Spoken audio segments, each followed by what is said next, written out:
মই ৰাইজক কৈছিলো ডাবল ইঞ্জিন চৰকাৰক ভোট দিয়ক দিল্লীত মোদী দিছপুৰত বিজেপি আমি 1 লাখ চৰকাৰী চাকৰি দিম বিশ্বাস কৰিবলৈ আমি টান পাইছিলো যে 1 লাখ চাকৰি হ'ব চাকৰি হলেতো দুখীয়াই ক'ত পাব ঘোষ দিব লাগিব এটা পৰিবেশ আছিল অসমত আপোনালোকৰ মনত আছে কংগ্ৰেছৰ দিনত এপিএছচিৰ চেয়াৰম্যান ৰাকেশ পাল আছিল এটা চাকৰিৰ কাৰণে 1 কোটি 2 কোটি টকালৈকে ঘোষ লৈছিল কংগ্ৰেছৰ দিনত অংগনবাদী কেন্দ্ৰৰ চাকৰিটো টকা দিবলগীয়া হৈছিল মানুহৰ মনত বিশ্বাস নাছিল কিন্তু আজি আমাৰ চৰকাৰখনৰ 3 বছৰ হৈ গল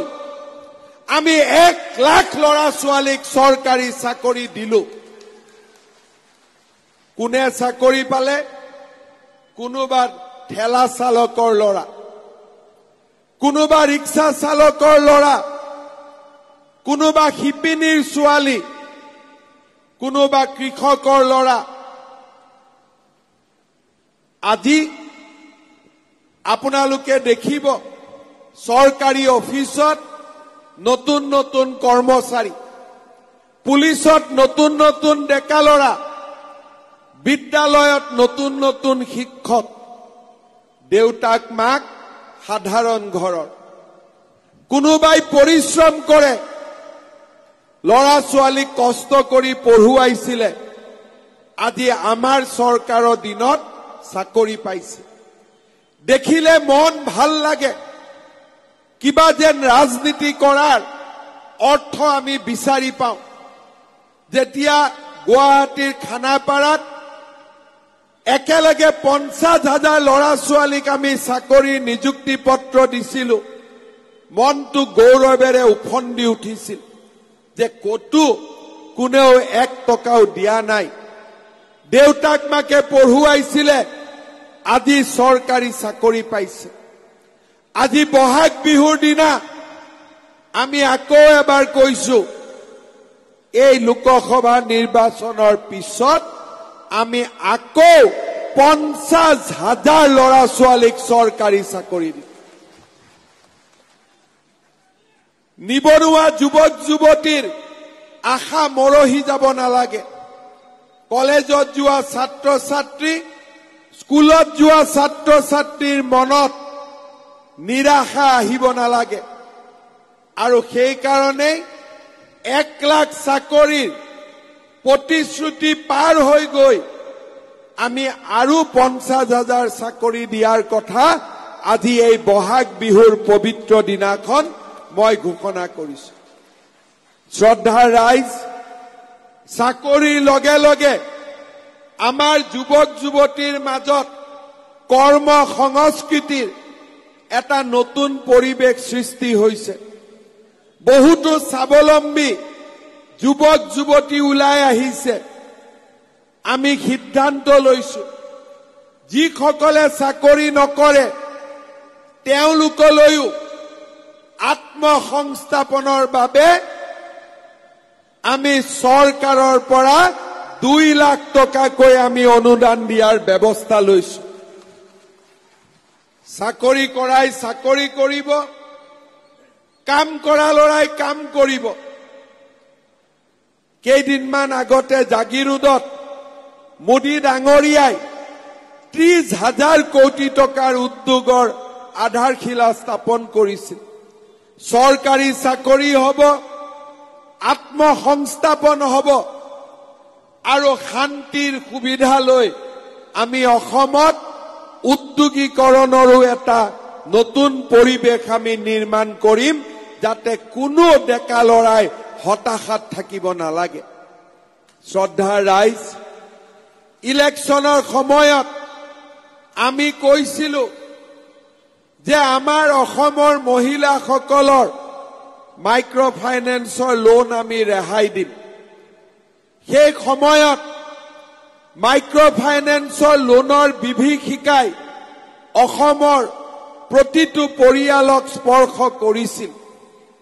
আজি আমি 25,000 টকালৈকে লোন ৰেহাই দিলো আৰু কেইটা মাহৰ ভিতৰতে আমি 50,000 টকালৈকেও লোন লোৱা মহিলাসকলৰ লোন আমি ৰেহাই দি NOC হাতত তুলি দিম।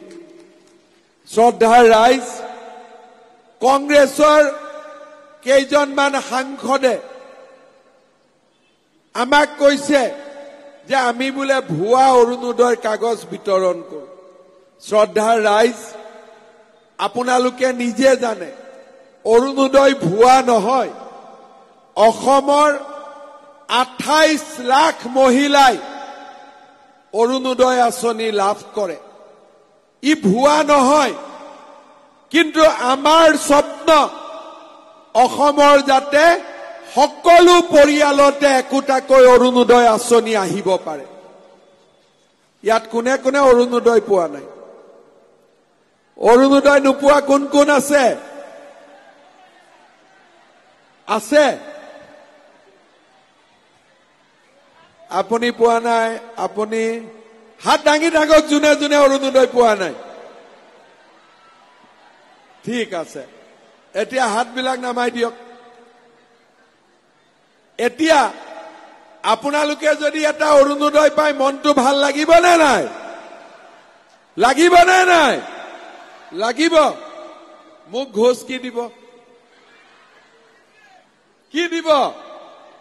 ভোট দিব। ভোটটোতো মোদী ডাঙৰীয়াক দিব, ভোটটোতো প্ৰধান বৰুৱাক দিব। মোক খালি ঢকুৱাখানাত আহিলে পিঠা পনা খোৱালে হ'ল। হ'ব? হ'বতো?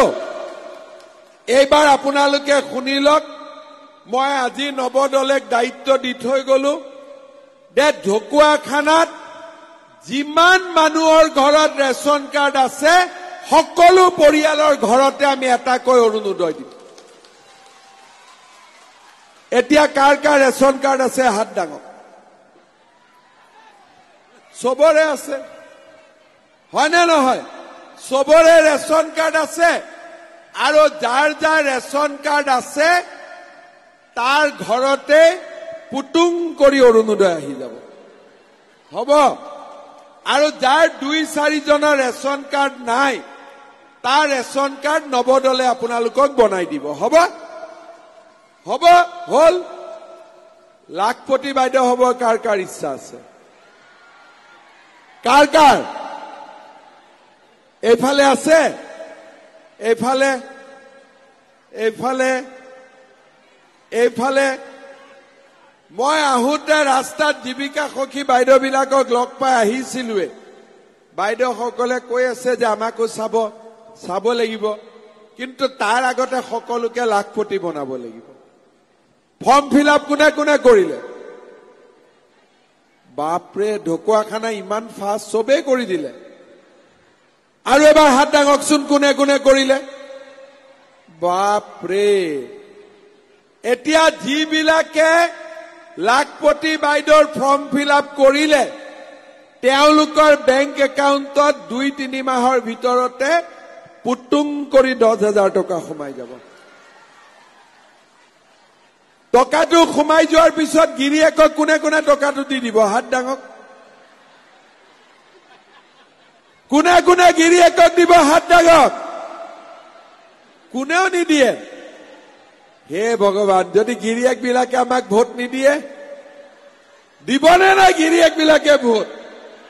মই এটা বুদ্ধি দিওঁ, যেতিয়া লাখপতি বাইদেউৰ টকাটো সোমাব তাৰ আগতে মই আপোনালোকক কৈ দিম যে অমুক তাৰিখে লাখপতি বাইদেউৰ টকাটো সোমাব। গমটো পায়ে গ'ল। 7 দিনমান আগৰ পৰা গিৰিয়েকসকলক খুব ধুনীয়াকৈ গৰম ভাত বনাই খুৱাব, খুব ধুনীয়াকৈ মৰম কৰি থাকিব। হ'ব? যেতিয়া এই 10,000 টকাটো পাব, গিৰিয়েকে টকাটো সোধাৰ আগতে আপোনালোকে গিৰিয়েকক সুধিব যে তইও 2-3 হাজাৰ মোক দে। তেতিয়া 10ৰ লগত যদি 2,000 যোগ হয়, 3,000 যোগ হয়, আপোনালোকে এটা কাম ভাল কৰি কৰিব পাৰিব। কোনোবাই বিহুৱান, কোনোবাই মুগা, কোনোবাই ছাগলী, কোনোবাই গাহৰি, কোনোবাই মৌমাখি, কোনোবাই এখন সৰু দোকান, কোনোবাই পিঠা পনা, যোনে যি কৰে। এই 10,000 টকাৰ যিসকলে ভাল কৰি এই 10,000 টকা ব্যৱহাৰ কৰিব, চৰকাৰে দ্বিতীয় কিস্তি হিচাপে আৰু 25,000 টকা আপোনালোকক দিব। প্ৰথমতে 10,000, তাৰ পিছত 25,000। মই কি কলো? 50,000 চাকৰি নকৰা ল'ৰা ছোৱালীলৈকে অনুদান, সকলোৰে ঘৰতে একোটাকৈ অৰুণোদয়, আৰু লাখপতি বাইদেউৰ একাউণ্টত প্ৰথমতে 10,000, তাৰ পিছত 25,000। তাৰ লগত মাইক্ৰ ফাইনেন্সৰ লোন ৰেহাই লাষ্ট, আৰু মিছন বসুন্ধৰা আঁচনিৰ অধীনত ঘৰে ঘৰে মাটিৰ পট্টা। 1 আৰু 2 হৈ গ'ল, এইবাৰ মিছন বসুন্ধৰা 3। ঢকুৱাখানাত যোৱাবাৰ আহোঁতে মই কৈ গৈছো যে 2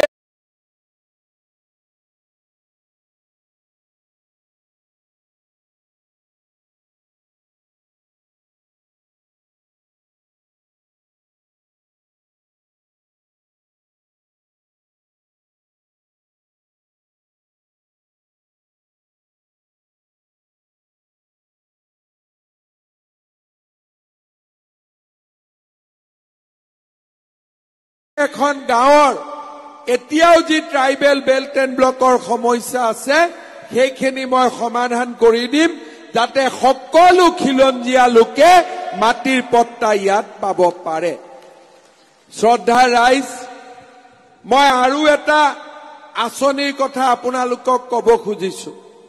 মিটিঙে পত্ৰই কৈ আছো, আপোনালোকে শুনিছে, কিন্তু মই সব মিটিঙতে এই আঁচনিটোৰ কথা কৈছো, ভোটৰ কাৰণে নহয়, যাতে আমাৰ মাজত এটা নতুন সচেতনতা সৃষ্টি হ'ব পাৰে। 5 লাখ ল'ৰা ছোৱালীয়ে প্ৰত্যেক বছৰে মেট্ৰিক পৰীক্ষা দিয়ে। 3 লাখে মেট্ৰিক পাছ কৰে, আৰু 3 লাখৰ কলেজত নাম লগায় 1 লাখে। 2 লাখ ল'ৰা ছোৱালী কলেজত নাযায়। কিয় নাযায়? কলেজ দূৰত। চৰকাৰে আজিকালি কলেজ বহুত পাতিছে, পাতি থাকিব, কিন্তু নাম ভৰ্তি কৰোঁতে আমাক 15,000 টকা লাগে। অহা যোৱা কৰোঁতে 10,000 টকা, 15,000 টকা বছৰত আমাৰ খৰচ হয়, মাহত 1,000 টকা ধৰিলেও। কিতাপ কিনোতে 2-3,000 টকা লাগে। অৰ্থাৎ এটা ল'ৰা বা এটা ছোৱালীক কলেজত পঢ়ালে 25,000 টকা বছৰত লাগে। দেউতাক মাকে ক'ৰ পৰা পাব? যদি 2-3জন সন্তান আছে, তেতিয়াহ'লেতো কথাই নাই, 75-50,000 টকা লাগে। গতিকে ছোৱালীজনীৰ কাৰণে দৰা এটা চাই, ল'ৰা এটা চাই, যে ভাল ল'ৰা এজনৰ হাতত মই ছোৱালীটোক গতাই দিম। এইটোৱে হৈ আছিলে। কিন্তু মই বিচাৰো যে সমাজ পৰিৱৰ্তন হৈছে। হাজাৰ হাজাৰ ছোৱালী আমাক নাৰ্ছ হিচাপে লাগে। চৰকাৰী চাকৰিত ছোৱালীৰ কাৰণে সংৰক্ষণ আছে, আৰু আজিকালি ছোৱালীয়েও ল'ৰাৰ দৰেই দেউতাক মাকক চাই মৰম কৰে, খবৰ ৰাখে। সেইকাৰণে এইবাৰ আমি ঠিক কৰিছো যে যিমান ছোৱালী মেট্ৰিক পাছ কৰিব, তেওঁলোকৰ পঢ়াৰ দায়িত্ব মামাৰ হাতত থাকিব। অৰ্থাৎ এডমিশ্যন বিনামূলীয়া, ল'ৰাৰো এডমিশ্যন বিনামূলীয়া, আৰু ছোৱালীক এডমিশ্যন লোৱাৰ লগে লগে ছোৱালীৰ বেংক একাউণ্টত মই 10,000 টকা সোমাই দিম। সেকেন্ড ইয়াৰ পাব আৰু 10,000, ডিগ্ৰি ফাৰ্স্ট ইয়াৰ পাব 12,500, degree second year third year 12,500, আৰু যিমান ছোৱালী ইউনিভাৰ্চিটিত পঢ়িব সকলোৰে বেংক একাউণ্টত 25,000 টকা কৰি আমি সোমাই দিম। অৰ্থাৎ ছোৱালীসকলক আমি এইবাৰ কলেজত এডমিশন দিব লাগিব। মই সকলো অভিভাৱকক অনুৰোধ কৰিম, টকা পইচাৰ চিন্তা কৰিব নালাগে, ভাল ল'ৰা পালেও শিক্ষা শেষ কৰি বিয়া দিম, ছোৱালীজনীক কলেজলৈকে পঠাব লাগে। আৰু এটা আমাৰ চৰকাৰে এইবাৰ নিয়ম কৰিব খুজিছে। যোৱাবাৰ যেতিয়া আমি 1 লাখ চাকৰি দিলো, এটা ঘৰতে 3টা-4টাও চাকৰি পাইছে, কাৰোবাৰ ঘৰত এটাও চাকৰি পোৱা নাই। এইবাৰ আমি ঠিক কৰিছো যে যাৰ ঘৰত এটাও চাকৰি নাই সেই ল'ৰাজনক আমি 10 নম্বৰ বেছিকৈ দিম, যাতে চাকৰিও ঘৰে ঘৰে হ'ব পাৰে, অকল এটা পৰিয়ালতে যাতে চাকৰি আবদ্ধ হৈ নাথাকে। ভাল হ'বনে নাই? 10 নম্বৰ আমি এক্সট্ৰা দিম যে মোৰ ঘৰত চাকৰি নাই। তাৰ মানে আমি অসমত সমতা, সকলোৰে আৰ্থিক দুৰাৱস্থা দূৰ কৰাৰ কাৰণে আমি চেষ্টা কৰিছো। যেনেকে মই কলো, অৰুণোদয় ঘৰে ঘৰে দিম, চাকৰি ঘৰে ঘৰে দিব নোৱাৰো, কিন্তু এই চাকৰিও যাতে যাৰ পৰিয়ালত এটাও চাকৰি নাই তেওঁলোকে যাতে অন্তত এটা চাকৰি পাব পাৰে, তাৰ কাৰণে আমি পৰীক্ষাত 10 নম্বৰ তেওঁলোকক এক্সট্ৰা কৰি গ্ৰেছ নম্বৰ হিচাপে দিয়াৰ আমি সিদ্ধান্ত গ্ৰহণ কৰিছো।